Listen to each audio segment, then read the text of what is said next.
أهلا بيكم في كورس تعلم الإكسل للمبتدئين. في حلقة النهاردة هنتعرف على 3 دوال مهمين جدا والفرق ما بينهم اللي هما السم والسم اف والسم افس، وهنعرف ازاي نقدر نستفيد بيهم في شغلنا. لو بصينا على الجدول اللي قدامنا ده هنلاقي انه جدول مبيعات منتجات في أيام مختلفة، وكل منتج متوضح المنتج ده سعره كام، واتباع منه كمية قد ايه، واتباع في أنهي فرع. طيب خلينا نبتدي بأول فانكشن معانا النهاردة عايزين نشرحها، اللي هي فانكشن السم. انا هستفيد ازاي بالصم في شغلي، او مثلا لو قدامي جدول مبيعات بالشكل ده. فلنفترض ان انا عايز اعرف المجموع بتاع المبيعات كتوتال في كل الفروع. فلنفترض ان انا عندي سلسلة فروع، تمام، وعايز اعرف مبيعات فروعي كلها قد ايه. فباجي اعمل ايه؟ انا عندي هنا المنتج، وعندي سعر كل قطعة من المنتج ده بكام. عندي المنتج وعندي سعر كل قطعة من المنتج ده بكام، وعندي انا بعت منه كام كمية في اليوم ده. فبالتالي احنا يبقى عملية حسابية سهلة جدا، هضرب ده في ده هيطلع لي ايه؟ اجمالي المبيعات في اليوم ده للمنتج. طب انا عايزة اجمع كل المبيعات في كل الفروع بدون استثناء. هعمل ايه؟ هاجي اقول sum، وهتظهر لي، وهقول له اجمع لي كل المبيعات دي. اداني المبيعات كتوتال لكل الفروع في كل الايام. طيب احنا كده عرفنا فايدة sum. عايزين نعرف بقى نستخدم ازاي السم اف. sum اف هي عبارة عن دالة شرطية. يعني ايه دالة شرطية؟ يعني انا بديها حاجة تحسبها، بس مش هتشتغل او مش هتحسب الا لما تحقق شرط معين.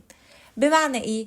بمعنى ان انا دلوقتي مثلا عايز اعرف المبيعات اللي حصلت على مدار السنة في فرع من الفروع بتاعتي. فلنفترض اللي هو برانش 1. طيب انا عايز دلوقتي اعرف كل مبيعات برانش 1. هعمل ايه؟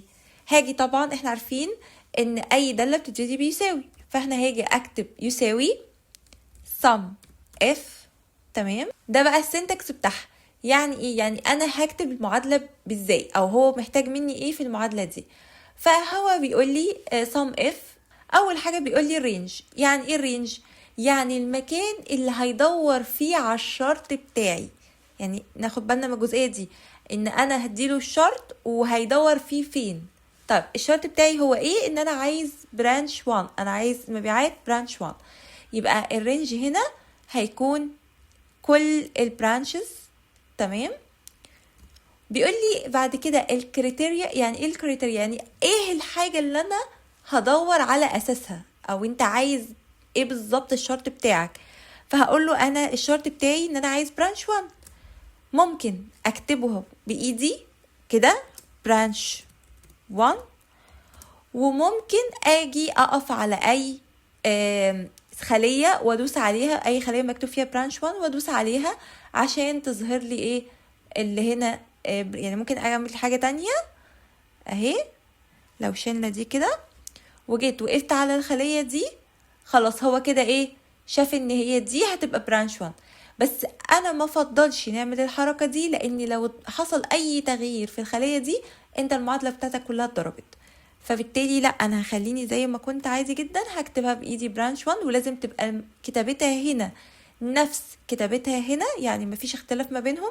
تمام. واعمل كما يجي بعد كده بيقول لي السام رينج. يعني انا ايه اللي هجمعه؟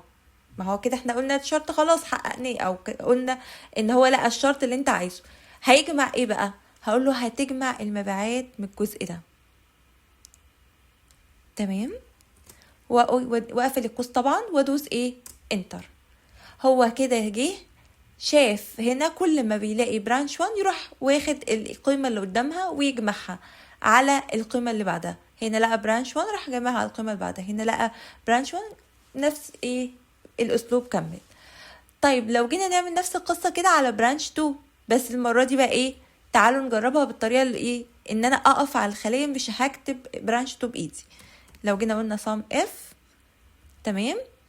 وقلنا الرينج اللي هيدور فيه على الشرط بتاعي اللي هو ده. اوكي. وقلنا ان هو ايه الكريتيريا، او ايه اللي هيدور عليه بالظبط. قلنا هيدور مثلا على برانش 2. اوكي. نيجي بعد كده ايه بقى المكان او ايه العمليات الحسابية اللي هيجمعها، اقول له ان انت هتجمع ايه الرينج هنا، انتر. يبقى هو كده جه كل ما بيلاقي برانش 2 بيجمع القيمة اللي قدامها. يبقى احنا كده عرفنا sum if. نيجي بقى نبص على الاخر دالة موجودة معانا اللي هي sum ifs. والsum ifs بتختلف عن الsum if في حاجة واحدة بس، ان انا ممكن اديها عدد من الشروط. يعني مش لازم ان انا اديها شرط واحد بس وخلاص، لا انا ممكن اديها شروط كتير واقول لها لو اتحققت ابتدي بقى ايه احسبي عادي واجمعي براحتك. يبقى نيجي هنا لو انا قلت ان انا عايز مجموع مبيعات منتج معين، فلنفترض اللي هو المنتج الاول او برودكت 1 في فرع معين اللي هو ايه، اللي هو الفرع رقم 2. طيب هنكتب ازاي بقى ايه الدالة بتاعتنا دي؟ هنيجي طبعا اي دالة بتبتدي بيساوي، اقول له يساوي sum ifs. تمام. وهاجي بقى اشوف السنتكس بتاعها او اشوف ازاي انا هكتب المعادلة صح. هنا بقى الاختلاف ان انا ازاي بدي المعادلة دي المدخلات. اول حاجة بيقول لي انا عايز السم رينج. لو تفتكروا ان في السم اف السم رينج دي كانت جاية اخر حاجة، لا هو هنا عايزها اول حاجة. يعني ايه اللي انت عايز تجمعه؟ يبقى انا عايز اجمع المبيعات. تمام، حلو قوي. بيلي طب اديني الكريتيريا رينج 1 اللي هي ايه اول شرط انت عايزه. اول شرط انا عايزاه ان انا عايزك تروح في العمود بتاع البرودكتس. تمام. ولو لقيت، يعني خلاص كده انا علمت له على العمود بتاع البرودكتس، اعمل كما واقول له لو لقيت اللي هو الكريتيريا 1 او الشرط الاولاني اللي هو عبارة عن برودكت 1. حلو قوي.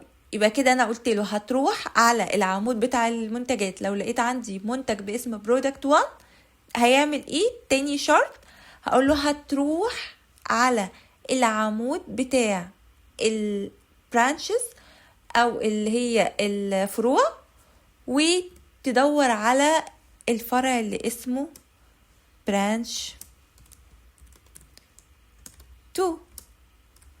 ولو لقيت كل ده اجمع خلاص عادي جدا. فطبعا هقفل له القوس. تمام. واقول له ايه انتر.